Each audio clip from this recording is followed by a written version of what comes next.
अस्सलाम वालेकुम dear students. Physics के थर्ड चैप्टर के एक और टॉपिक के साथ आपकी खिदमत में हाज़िर हूँ। ठीक है, आज का जो हमारा टॉपिक है वो है एडवर्ड मशीन से रिलेटेड। ठीक है, अच्छा जी, एडवर्ड मशीन को समझने से पहले हमें एक टर्म को समझना है। ठीक है, और वो टर्म है हमारे पास टेंशन। ठीक है, अच्छा जी, टेंशन ये वो वाला टेंशन नहीं है जो हम एग्ज़ाम के दिनों में लेते हैं जी, वो वाला टेंशन नहीं है। ठीक है, अच्छा जी, टेंशन में क्या होता है, बंदा स्ट्रेस होता है ना, तो इसी तरह ये टेंशन भी है। थोड़ा इसको समझ लेते हैं। ठीक है, कि हमारे पास टेंशन क्या चीज़ है।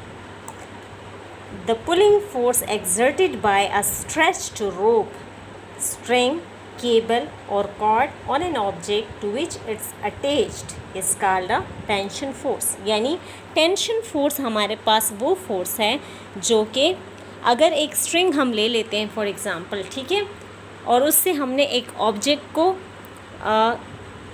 क्या किया हुआ है, लटकाया हुआ है किसी स्ट्रिंग से या फिर किसी केबल से। ठीक है, और जब हम उसको लटकाते हैं तो वो ऑब्जेक्ट नीचे की तरफ जाती है और ऊपर जो रोप है, रोप पे भी एक फ़ोर्स लगती है, एक रिएक्शनल फ़ोर्स लगती है जो कि टेंशन फोर्स कहलाती है। ठीक है, जैसे न्यूटन थर्ड लॉ में हमने पढ़ा ना कि हर एक्शन का एक रिएक्शन होता है, तो जाहिर है जब वो स्ट्रिंग उस मास की वजह से उस स्ट्रिंग में जो स्ट्रेस पैदा होता है, वो जब हम एक मास को एक स्ट्रिंग से अटैच करते हैं तो क्या होता है, वो मास जब नीचे की तरफ जाता है तो वो स्ट्रिंग जो है एज अ रिएक्शन जो है उस स्ट्रिंग में एक फ़ोर्स प्रोड्यूस होती है जो कि टेंशन फोर्स कहलाती है। ठीक है, तो इसकी डेफिनेशन हम अपने पास नोट डाउन कर लेते हैं। This is the pulling force. ठीक है, टेंशन फोर्स क्या है, द पुलिंग फोर्स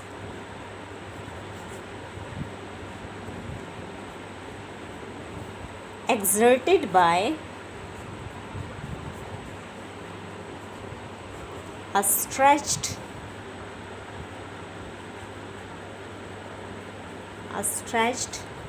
rope। ठीक है, स्ट्रेच्ड रोप भी हो सकती है, एक कोई स्ट्रिंग भी हो सकती है, केबल भी हो सकती है। ठीक है, और cord,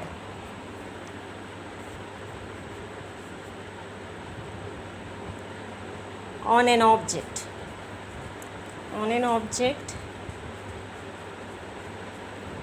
to which it's attached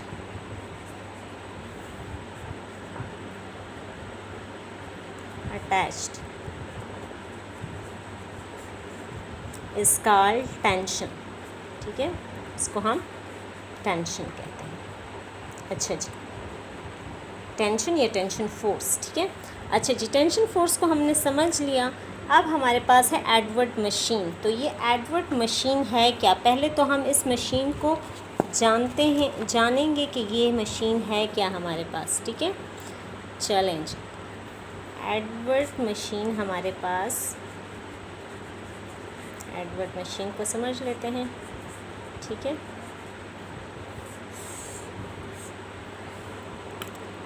अच्छा जी, ये एक ऐसी मशीन है जब एक ऑब्जेक्ट को हम दो अनइक्वल मासेस के ऑब्जेक्ट को हम जब वर्टिकली हंग करते हैं, उनको लटकाते हैं एक पुली के साथ, एक थ्रेड की मदद से। ठीक है, तो ये जो अरेंजमेंट है ये कहलाती है हमारे पास एडवर्ड मशीन। यानी हम इसकी डेफिनेशन क्या लिखेंगे कि when two objects of unequal masses, ठीक है, when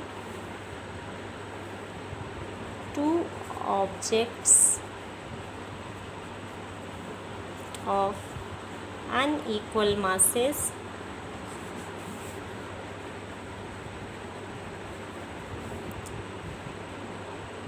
are hung vertically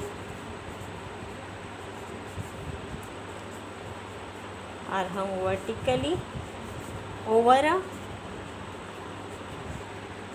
frictionless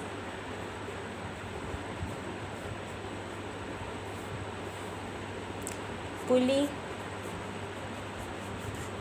of negligible mass.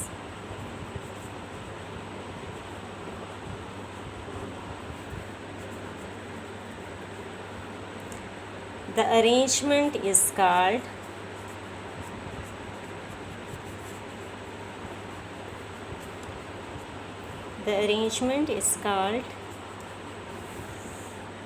Atwood machine.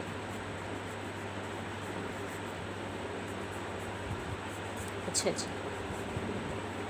अब इस अरेंजमेंट को जो है हम इधर ड्रॉ कर लेते हैं, ठीक है। फॉर एग्ज़ाम्पल, अब ये हमारे पास एक पुली है, ठीक है। पुली के अंदर से हमने रोप गुजारी है। वो रोप जो है उस पे 2 मासेस अटैच्ड हैं। एक मास आपके पास है M1, ठीक है। एक को हमने मास M1 का नाम दिया और दूसरा मास है आपके पास M2, ठीक है। अच्छा जी,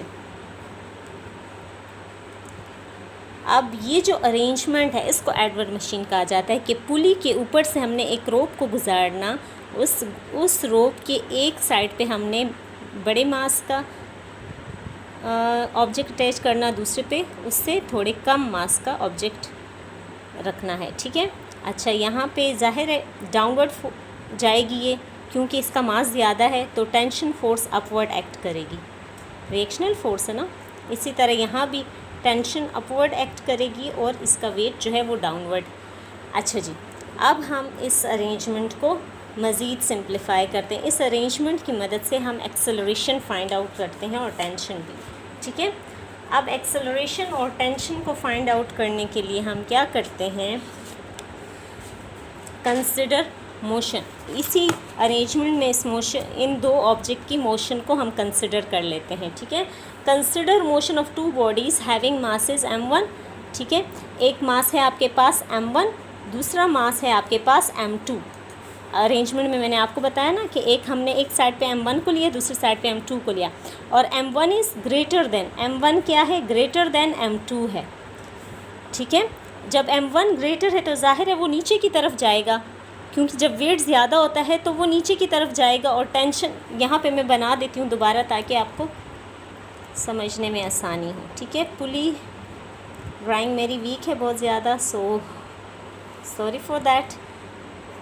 एक मास हमने M1 लिया है, ठीक है, और दूसरा मास हमने M2 लिया हुआ है।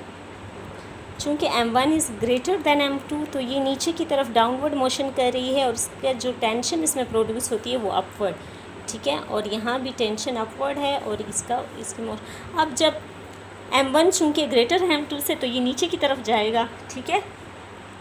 अब यहाँ इसकी जो डाउनवर्ड मोशन हो रही है तो 2 फोर्सेस इस M1 पे एक्ट कर रही हैं, ठीक है। एक तो इसका वेट है, ठीक है, जो कि डाउनवर्ड, इसका जो वेट है W1 उसको नाम दे देते हैं। हाँ, हम W1 जो है उसकी वैल्यू क्या होगी, वेट भी आपके पास क्या है, वेट इज़ अ फोर्स, और फोर्स का फॉर्मूला क्या है, M into A। So W1 will be equal to M into G। यहाँ पे ग्रेविटी एक्ट हो रही है ना, नीचे की तरफ जा रही है, तो यहाँ पे M1 है तो यहाँ भी हम M1 दे देंगे, M1 इंटू G। ये फोर्स है जो डाउनवर्ड M1 पे एक्ट हो रही है, ठीक है। अच्छा, दूसरी जो फोर्स M1 पे एक्ट हो रही है वो टेंशन फोर्स है, टेंशन T एक्ट हो रही है, ठीक है, और वो अपवर्ड एक्ट हो रही है। अच्छा जी,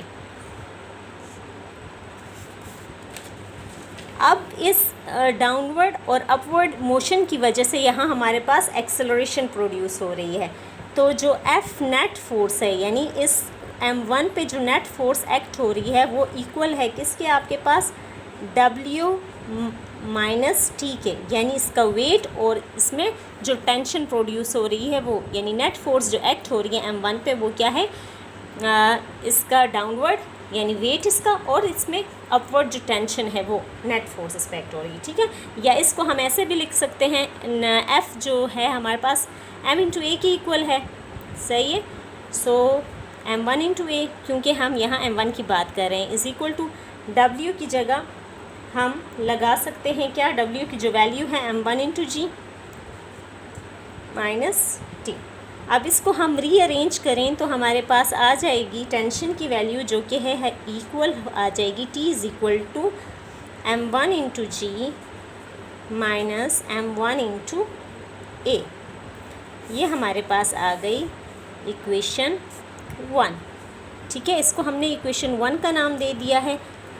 अब हम चलते हैं अपने m2 की तरफ। m1 पे जो फोर्स एक्ट हो रही है वो तो हमने फाइंड आउट कर लिया कि उसमें हमारे पास टेंशन की वैल्यू ये आ रही है। ठीक है, अब m2 की तरफ हम जाते हैं। तो इसी तरह जो m2 है हमारे पास, उस पे भी दो फोर्सेस एक्ट हो रही हैं, एक उसका वेट और एक उसमें टेंशन।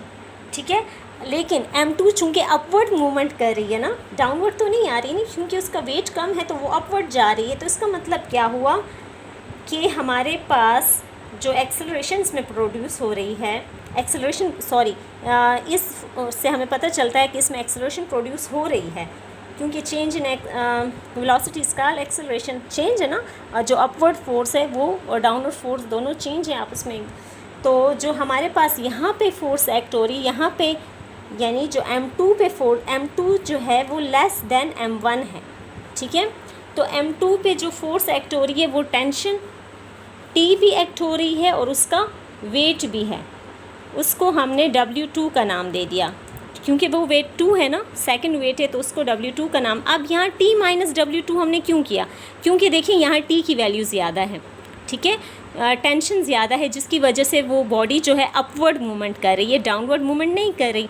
फर्स्ट वन में तो डाउनवर्ड मोशन हो रही थी ना, तो इसलिए हमने W माइनस टी लिखा था, क्योंकि वहाँ W की वैल्यू ज़्यादा थी और यहाँ T की वैल्यू ज़्यादा है। सो T माइनस W2, क्योंकि वो m2 है इसलिए हमने इसको W2 का नाम दिया है। अब यहाँ पे जो नेट फोर्स है m2 पे वो आपके पास है F net is equal to T minus W2। ठीक है, अब F नेट की वैल्यू हम m2 इंटू ए पुट कर लेते हैं, is equal to T minus W2 will be equal to m2 into G. ठीक है, वेट।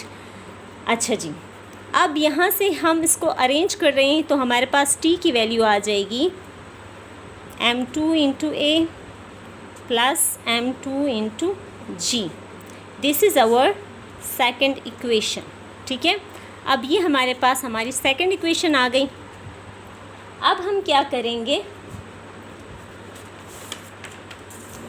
इसको जो हमारे पास दो इक्वेशंस आ गई हैं, चूँकि ये दोनों इक्वेशंस T के इक्वल है ना, वहाँ भी T के इक्वल हमारे पास वैल्यू आई थी, यहाँ भी। तो हम क्या कर लेते हैं, चूँकि ये दोनों T के इक्वल हैं तो इनको हम लिख लेते हैं अरेंज करके, दोनों को इक्वेट कर लेते हैं, क्योंकि इक्वल हैं सो हम दोनों को इक्वेट कर लेते हैं। तो वहाँ पे हमारे पास था m2 इंटू ए प्लस m2 इंटू जी, यहाँ पे m2 इंटू ए प्लस m2 इंटू जी है, ये इक्वल आ जाएगा हमारे पास फर्स्ट इक्वेशन के। और फर्स्ट इक्वेशन हमारे पास क्या थी, m1 इंटू जी। ठीक है, m1 इंटू जी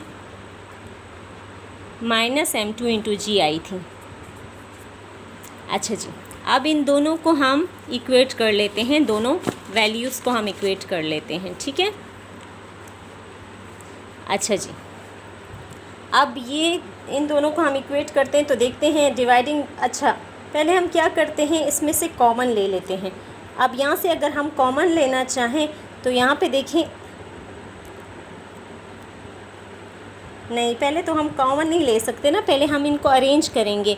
ठीक है, तो यहाँ पे देखें जो m1 इंटू ए है इनको एक साइड पे ले आते हैं, जी वालों को दूसरे साइड पे ले जाते हैं। ठीक है, तो यहाँ पे हमारे पास आ जाएगा m1 into A plus m2 into A, और this will be equal to m1 into G minus m2 into G. ठीक है, अरेंज कर लिया हमने। अब यहाँ से हमारे पास कॉमन, यहाँ a आ सकता है कॉमन, तो आ जाएगा m1 प्लस m2। ठीक है, और इधर से हमारे पास g कॉमन आ सकता है, g को कॉमन ले लेंगे तो आ जाएगा m1 माइनस m2। ठीक है, ये वैल्यू आ गई हमारे पास। अब हम क्या करेंगे, dividing both side by m1 plus m2 करेंगे। ठीक है, डिवाइडिंग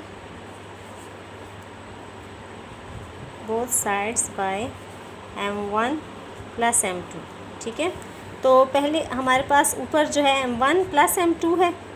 ठीक है, a हमारे पास कॉमन था इसके नीचे भी हम m1 प्लस m2 ले लेते हैं, ठीक है, क्योंकि डिवाइड कर रहे हैं बोथ साइड पे हम m1 m2 से, ठीक है, जबकि दूसरे साइड पे हमारे पास क्या है, m1 माइनस m2 है, ठीक है, और यहाँ पे g कॉमन है हमारे पास, और इसके नीचे भी m1 प्लस m2 को ले लिया, तो ये दोनों सेम है, आपस में कैंसिल हो जाएंगे। यहाँ पे हमारे पास सिर्फ a रह जाएगा, इसको इक्वल कर लेंगे हम, ये हमारे पास इक्वल आ गया किसके, m1 minus m2 divide by m1 plus m2 into whole g, ठीक है। सो यहाँ से हमें पता चला कि हमारे पास जो एडवर्ड मशीन में एक्सेलरेशन प्रोड्यूस होगी उसकी वैल्यू हमारे पास ये चीज़ होगी, ठीक है। So this is the acceleration at which both masses are moving, यानी ये वो एक्सेलरेशन है जिससे दोनों मासेस मूव कर रही हैं। ओके स्टूडेंट्स, आज के लिए इतना काफ़ी है। नेक्स्ट टॉपिक तक के लिए अल्लाह हाफ़िज़।